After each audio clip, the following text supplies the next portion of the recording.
पापा, मुझे कुछ पैसों की ज़रूरत थी। रामनगर में एक बहुत अच्छा प्लॉट मिल रहा है। सोच रहा हूँ इन्वेस्टमेंट के तौर पर खरीद लूँ।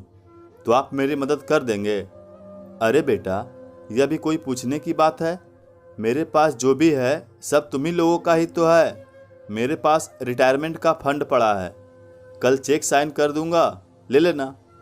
तभी चाय रखते हुए बड़ी बहू श्वेता बोली, बाबूजी, आप तो कह रहे थे चारों बच्चों के नाम से एफडी करवाएंगे, और अगर फंड का पैसा देवर जी को दे दिया तो यह सब कैसे मुमकिन होगा? बहू, चिंता मत करो, मैंने चारों बच्चों के नाम एफडी करवा दी है। उसके बाद भी मेरे पास काफ़ी पैसा बचा है। पंकज को मात्र 2 लाख चाहिए, जिसे देने में मुझे कोई तकलीफ नहीं। पैसे रखने से अच्छा है प्रॉपर्टी में इन्वेस्ट किया जाए। जब ज़रूरत पड़े तो दुगना पैसा बदले में प्राप्त किया जा सकता है। जी बाबूजी, सही कहा आपने। लीजिए, चाय के साथ साथ गरम गरम प्याज के पकौड़े खाइए। हाँ बहू, तुम्हारे हाथ के पकौड़े खाने का मन तो बहुत कर रहा था। बाबूजी खुश होते हुए पकौड़े खाने लगे। अच्छा बाबूजी, मैं क्या सोच रही थी, मेरी यह सोने की कंगन कितने पुराने हो गए हैं, क्यों ना नए बनवा लूँ? कुछ तो मेरा सोना काम आ जाएगा। मगर ऊपर से जो पैसे लगेंगे मंजीत मुझे तो देंगे ही नहीं। तो क्या आप मेरी मदद कर देंगे? मुझे पूरा यकीन है बाबूजी, आप ना नहीं करेंगे। कुछ दिन पहले ही आपने प्राची को भी 3 तल्ली वाले झुमके दिलवाए थे, तो आप थोड़ी सी मेरी मदद तो कर ही सकते हैं। अरे यह भी कोई पूछने की बात है बहू? जब भी तुम बदली करने जाओ मुझसे पैसे लेकर जाना और अपनी पसंद के सुंदर कंगन लेकर आना। बाबूजी मुस्कुराते हुए बोले, दोनों बेटा हो या बहुएं, सभी में कंपटीशन सी लगी रहती है। अगर एक बेटा पैसा मांगता है तो दूसरा भी किसी न किसी बहाने से कामेश्वर जी से पैसा ऐंठ ही लेता है। वहीं पर बैठे चाय पी रहे कामेश्वर जी के दोस्त किशोरी जी बोले, यार, तुझे नहीं लगता तुम अपने बेटा बहू पर कुछ ज़्यादा ही भरोसा करते हो? मेरे हिसाब से ऐसे उन्हें अपने रुपया पैसा रिटायरमेंट पर मिले फंड के बारे में बताकर तुमने बहुत बड़ी गलती कर दी। गलती? और मैं?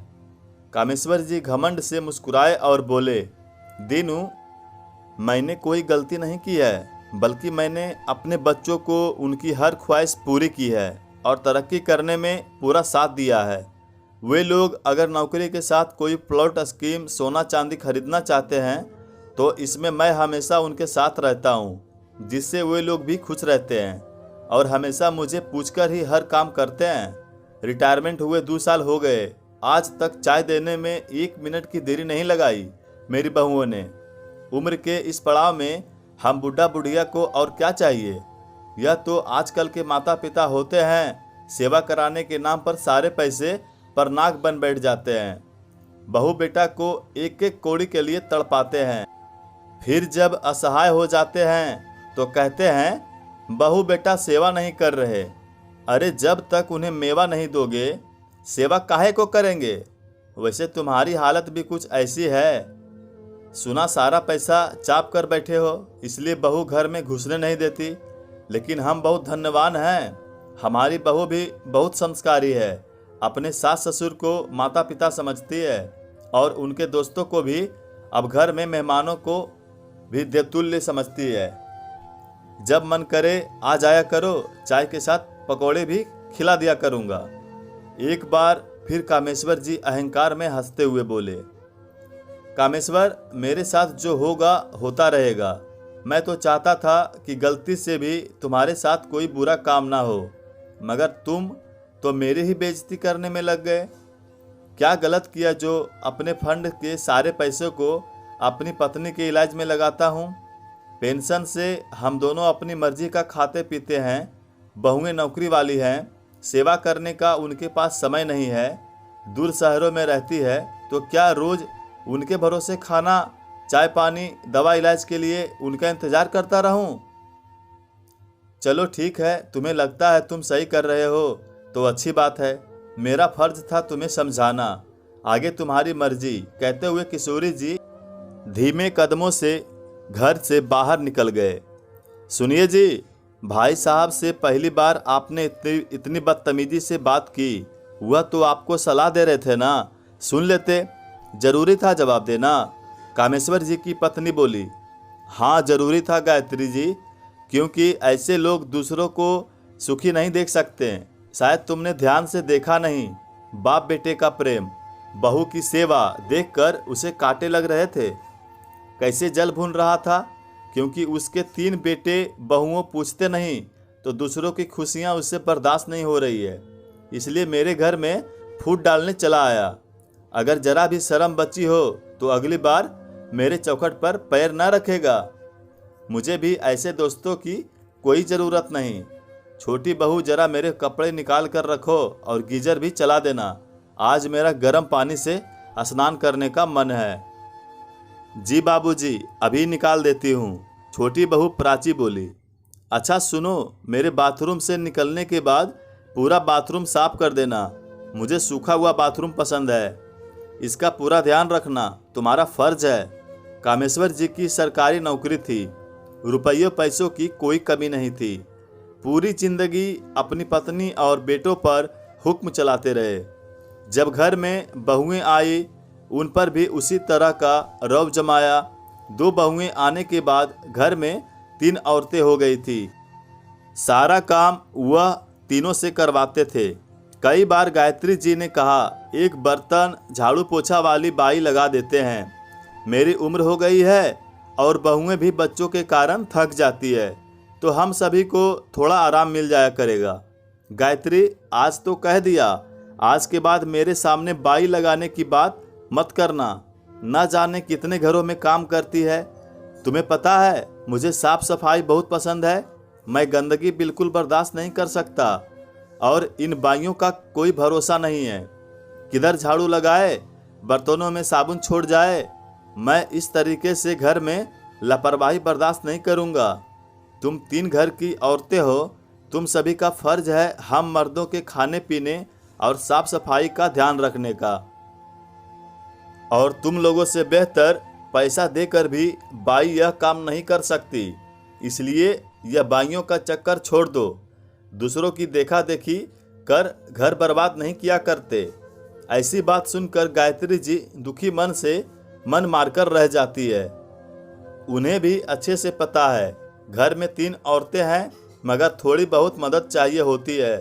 घर के तीनों आदमी नौकरी करने का ही काम करते हैं, बाकी घर में पानी का गिलास भी उठाकर नहीं पीते, यहाँ तक कि जूते पॉलिश भी हम औरतों को ही करना होता है। इस तरह की तानाशाही कामेश्वर जी की कम न होने की वजह बढ़ती चली गई। गायत्री जी को गठिया रोग होने के बाद अब सारे काम अपनी दोनों बहुओं के हाथ से करवाते। अभी अपनी छोटी बहू को कच्छा बनियान निकालने, बाथरूम सफाई का ही बोल रहे थे। यह काम छोटी बहू खुशी से या मन मार कर रही है, यह तो वक्त ही बताएगा। ऐसे ही दिन बीते जा रहे थे। जब भी दोनों बेटा बहू उनसे कुछ मांगते, वे खुशी खुशी उन्हें दे देते हो। एक दिन अचानक खाना खाते समय कामेश्वर जी को लकवे का अटैक आ गया।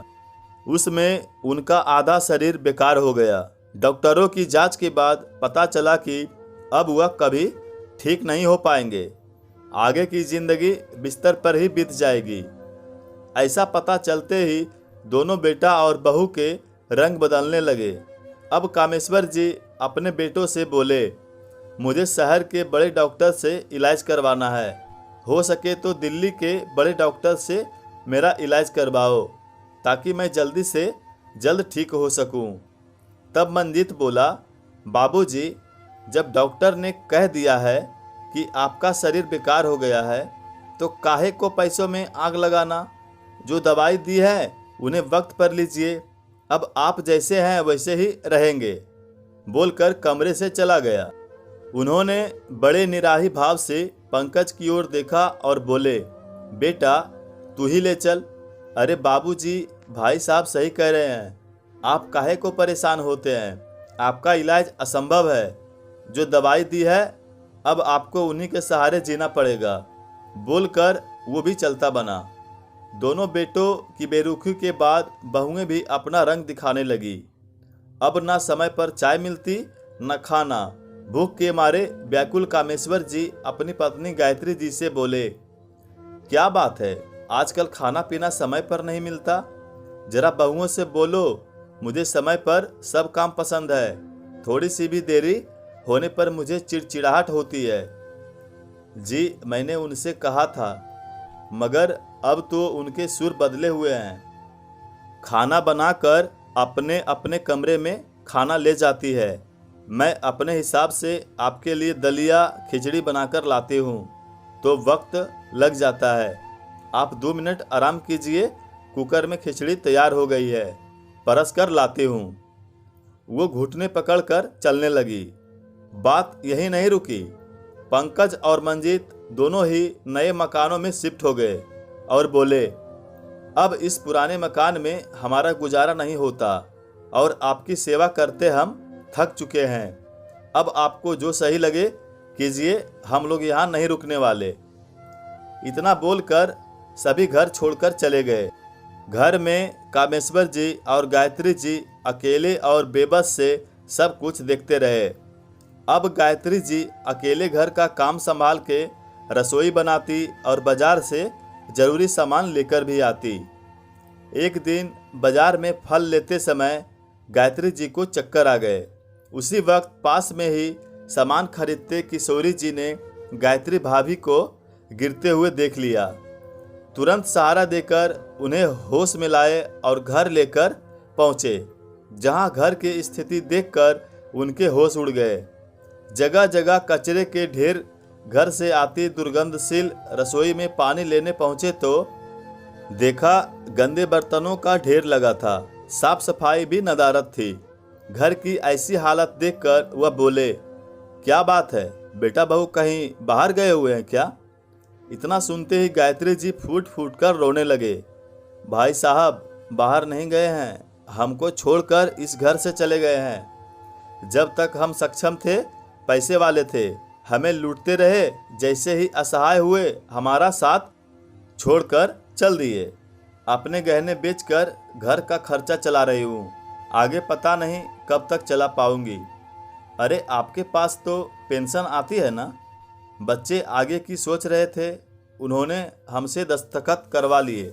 पेंशन भी अब उन्हीं के हाथों में जाती है। हमारे हाथ से सारी बाजी निकल चुकी है। तभी कामेश्वर जी बोले, मेरी करनी का फल है। बहुत विश्वास करता था ना अपने बेटों पर, सब कुछ लूट कर ले गए। दोस्त तू सही था, ज़्यादा नहीं तो थोड़ा ही रुपया पैसा अपने हाथों में दबा कर रखना चाहिए, ताकि उल्टे वक्त पर किसी के आगे हाथ न फैलाना पड़े।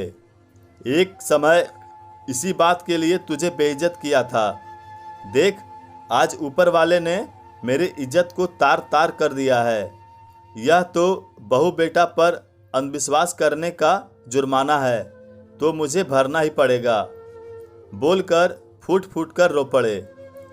अरे तू इतनी तकलीफ में था, मुझे एक बार फ़ोन करता, मैं दौड़ा चला आता। दोस्तों में बात तकरार होती रहती है, इस तरीके से बुरा मान के नहीं बैठते। तू चिंता मत कर, अब मैं आ गया हूँ ना। तुझे न्याय न दिलाया तो मेरा नाम किशोरी नहीं। अगले ही दिन किशोरी जी कामेश्वर जी के घर पहुँचे। उनके साथ एक सहायिका थी, जिसे रसोई में काम करने का इशारा करते हुए बोले, गायत्री भाभी जी, यह चंपा है, आज से आपके घर के और रसोई के काम यह संभालेगी। अरे भाई साहब, यहाँ पर मैं खुद के खाने के लाले पड़े हैं, नौकरानी का पैसा कहाँ से दूंगी? आपको अपने छोटे भाई पर विश्वास नहीं? आपकी हर चिंता खत्म कर दूंगा, ऐसा वादा करके गया था, इसलिए वकील साहब को लाया हूँ। अब सुनिए, हम आपके दोनों बेटों पर केस कर रहे हैं। उन्होंने आपके साथ जो भी किया, धोखे से हस्ताक्षर करवाए और आपकी पेंशन, रुपया पैसा आपसे लूट लिया, वो सब आपको वापस मिल जाएगा। कामेश्वर जी ने भी अपने दोस्त किशोरी की बात मानकर अपने बेटों पर केस कर दिया। केस का नोटिस पहुंचते ही दोनों बेटे बहुएं दौड़े दौड़े अपने पिता के पास आए और बोले, बाबूजी, आपको शर्म नहीं आई? अपने बच्चों पर केस करते हुए? एक बार बोला होता हम आपको पैसा दे देते। आपको इस तरह हमारी बदनामी करने की कोई ज़रूरत नहीं थी। और माँ, तुम तो थोड़ा समझा देती। समाज में हमारा उठना बैठना है, सब जगह हमारी थू-थू हो रही है। आखिर क्या आपने लिए जीना कोई गलत है? 20 साल से तुम लोगों की सेवा कर रहे थे। अब थोड़ा सा अपने लिए जीना चाहा तो तुम लोगों ने हम पर केस कर दिया, हमें बदनाम कर दिया। हमेशा चुप रहने वाली गायत्री जी आज चुप न रह पाई और गुस्से से बोली, बस करो तुम लोगों के लिए कितने मंदिर मस्जिद माथा टेका, तब जाकर तुम जैसी औलादे हमारी झोली में आई। सोचा था तुम लोग हमारे आंगन में खुशियां बुढ़ापे का सहारा बनकर आए हो, मगर तुम तो हमें ही बेसहारा भूखा प्यासा यहाँ मरने छोड़ गए। इससे तो अच्छा होता मेरी कोई औलाद ही ना होती। कम से कम ऐसा दिन तो नहीं देखना पड़ता। बुढ़ापे में तुम लोगों से आशा लगाकर अपनी ऐसी दुर्दशा तो ना कर लेते। अरे अम्मा जी, गुजारा भत्ता ले लिया करो और हमारा पीछा छोड़ो। यह कोर्ट के चक्कर आपसे इस बुढ़ापे में ना लगेंगे। बड़ी बहू श्वेता बोली, सही कहा भाभी ने, आप लोगों की गुलामी अब हम लोगों से नहीं होगी। अब बिल्कुल नहीं रहना चाहते हम आपके साथ। पैसा लो और हमारा पीछा छोड़ो। बहू, जिन पैसों पर इतना इतरा रही हो ना, वो सभी तुम्हारे ससुर के दिए हैं और उनकी दी पाई पाई तुमसे निकलवा कर रहूंगी। और यह कंगन, झुमके, सोना चांदी जितना भी तुमने हमें मूर्ख बना कर लिया था ना, वो भी सब वापस ले लूंगी। कुछ ही दिन बाद कोर्ट का फैसला आ गया। कामेश्वर जी की धन संपत्ति बहू बेटों को वापस लौटानी पड़ी। इधर बेटा बहू हाथ मलते रह गए, उधर कामेश्वर जी और गायत्री जी अपनी जिंदगी ठाठ से गुजर बसर कर रहे थे। दोस्तों, मैं यह नहीं कहती कि ऐसा सभी के साथ होता है, मगर फिर भी माता पिता को अपने बुढ़ापे के बारे में सोचकर रुपया पैसा संचय करने में कोई हर्ज नहीं। आपको ये कहानी कैसी लगी, हमें कमेंट के माध्यम से ज़रूर अवगत कराएं।